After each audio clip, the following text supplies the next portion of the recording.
So we had this utry to look at. Write a method average that takes two double parameters and returns the average. So let's take a look at the solution. I know it's a little blurry, but I had to blow it up so you could at least see it. So here's my method. It's public. It's static because it's used inside of the main class. It's double, so it's not void. We're returning a double. So you have to have the word double there. Then we have the name of the method, and then we have two parameters, double N1, double N2. You could use anything you wanted to, double A, double V, double P, double Q. I sound like that duck from Charlotte's Web. Then here's our return. I just did it really simple. I didn't even create a variable for average to calculate. I don't need to. I'm just going to return the result of this calculation. So it's a single line statement, return N1 plus N2 divided by 2. So there, that's all I need for my average calculation. And then here, I do have a scanner. You didn't have to. You could have just plugged in the numbers. But A and B should be doubles. You could possibly send an int, though. You could send an int to a double. That'll be fine. It'll just promote it. So you could have done this with two ints rather than two doubles. That should work just as well. Then we print out the average, and the method call goes inside the print statement because it's going to send information back. The print statement is essentially catching the result of average. So, when should you use a void? When should you use a return? Standard practice is, if you're performing an action, it's a void method. You're not sending any information back. So it's just doing something. With one qualification. Sometimes the things that you do, you want to make sure they were successful. So sometimes we'll put a Boolean in instead of a void, and we'll return true if it was successful. I can think of this a lot of times with file operations or things like that, where we're testing to make sure something occurred. You know, did the file create successfully, or was there some type of error that occurred? So that way I can just determine that, yes, it did something and it did it accurately. So that's the one qualification with the void method, is sometimes instead of doing void, we do Boolean and just return a true. But most often, if you're just performing an action, it's a void method. If you're going to compute something, you're going to do some type of calculation or some modification, and we got to be careful with the modification part, because we could modify an object without returning anything. You know, by sending an object as a parameter into, creating an object as a parameter and sending it as an argument, we can create an alias between the argument and the parameter. And if we affect the parameter, it affects the argument. We don't need to return anything. Because object, we saw that with the array, that if we change the array in the method, it changed the array in the main method. So by changing the parameter, we ended up changing the argument. So we didn't need to return any value at all. So again, computing a value, modifying a value, but there is some gray area here. This is not as black and white as it's written on the board. We could say, hey, we are actually changing a value and computing stuff. We're not returning anything because we're modifying some alias. Or we could say, hey, we're not actually returning, we're not actually doing a calculation, we're just doing an action, but we're going to return something anyway just to let everybody know it happened. Let everybody know it worked out okay. So, no hard, fast rules here. There's never a hard, fast rule in Java except for syntax. Everything kind of has a lot of flexibility in Java, as we're finding out as we go through this.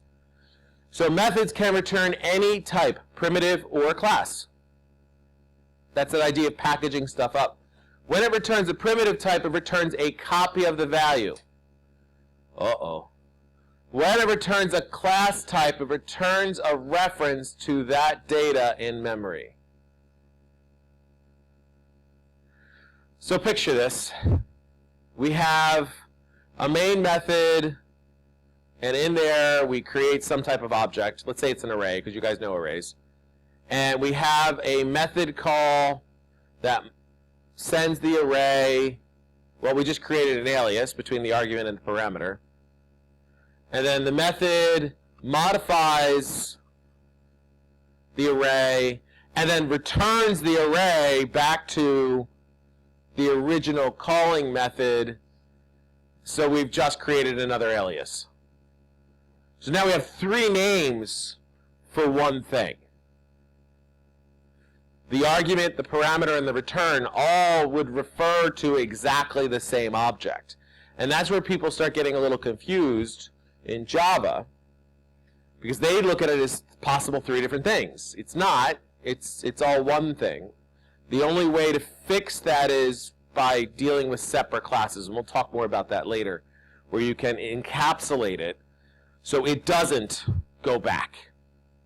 It stays in that framework, and it can't be transmitted, and then you're actually making a copy of it. You're sending a new object. You're not sending the actual alias. So be careful with returning objects, and just be aware that if you're changing it, make sure that it's clear that you're changing it in the original calling method for now, until I show you a different structure. That's what's going to be happening.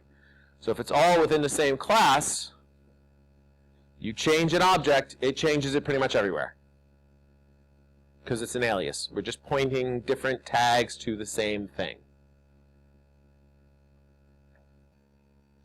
So you can use the void method, but you can still use return. This is interesting. If we wanted to use a return that doesn't send a value back,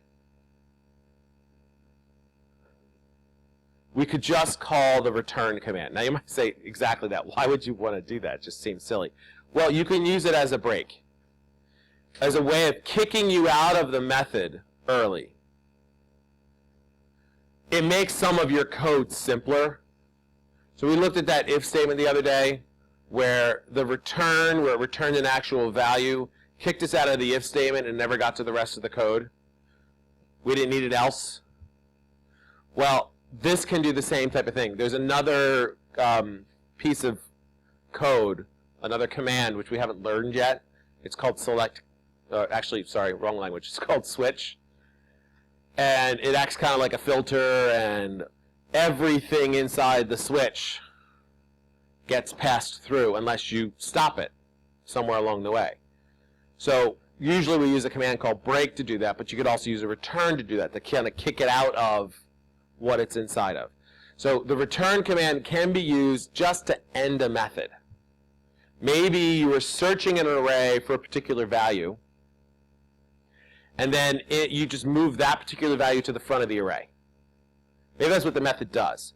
And as soon as it found the value and moved it to the front, you want to stop. You want to stop looking. Well, instead of setting a flag inside of a while loop, you could just have a return. It'll just kick it right out of that while loop and send it back to the calling method. And again, we're leveraging the fact that we're using aliases at that point, so we don't actually return anything. We're just modifying the original array, taking the value that we found, moving it to the first location. And as soon as we did that, hit return, kick us out of the method, and send us back to the original. So that's one possible use. Okay, so here is the exit ticket for today. Here is the startup file that is needed for implementing the methods question, which you'll see inside the exit ticket, I believe, or is it here? Yeah, it's inside the exit ticket. And then,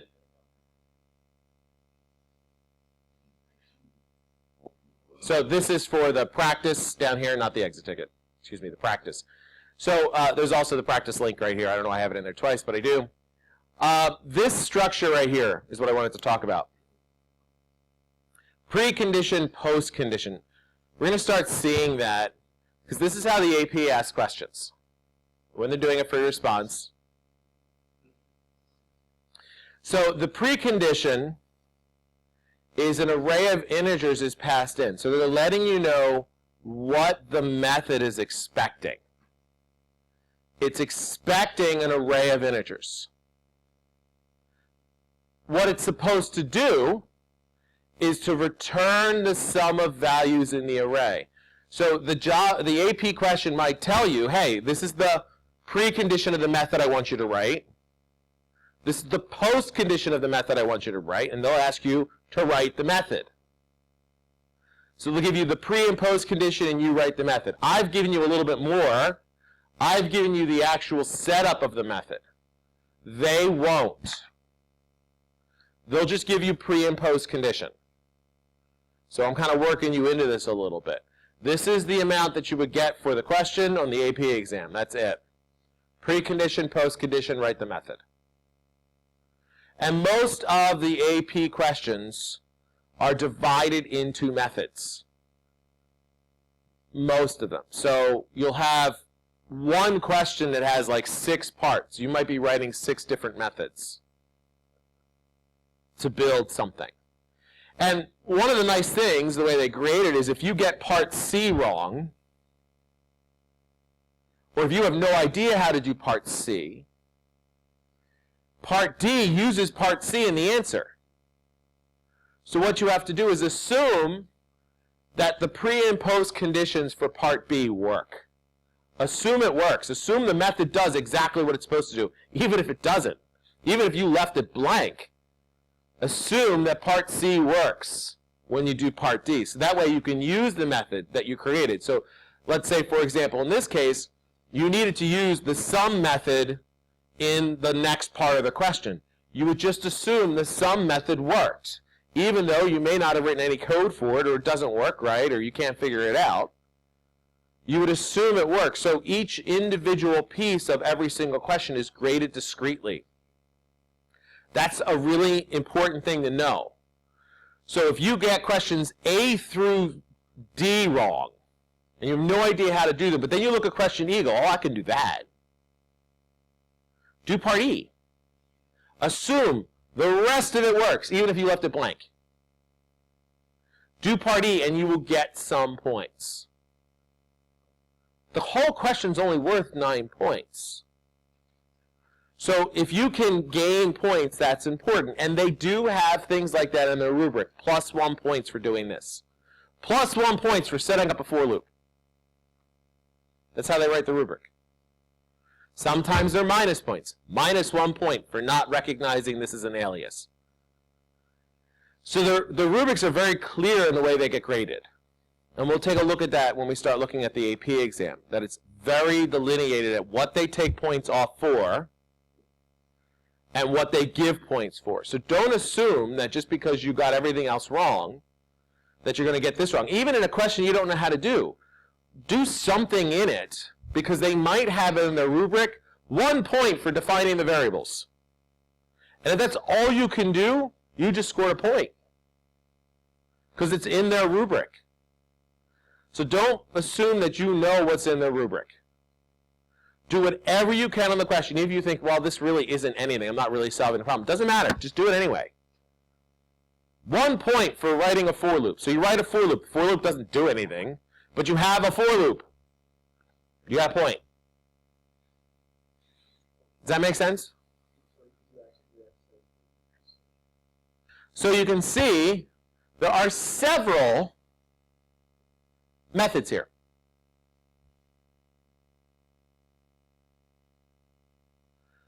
Your goal is to add all 6 methods to this Java program, following the pre and post conditions.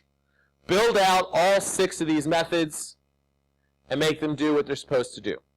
Much like you're doing in the pictures lab, where they're giving you a method that you have to write out and you have to, make it do what it's supposed to do. Okay? So I'm going to let you guys work on that assignment. There probably won't be a lesson for at least 1 class period. You'll have a class period to work on this because this is pretty full. And you guys have the exit to work on. So see you next time, and never stop coding.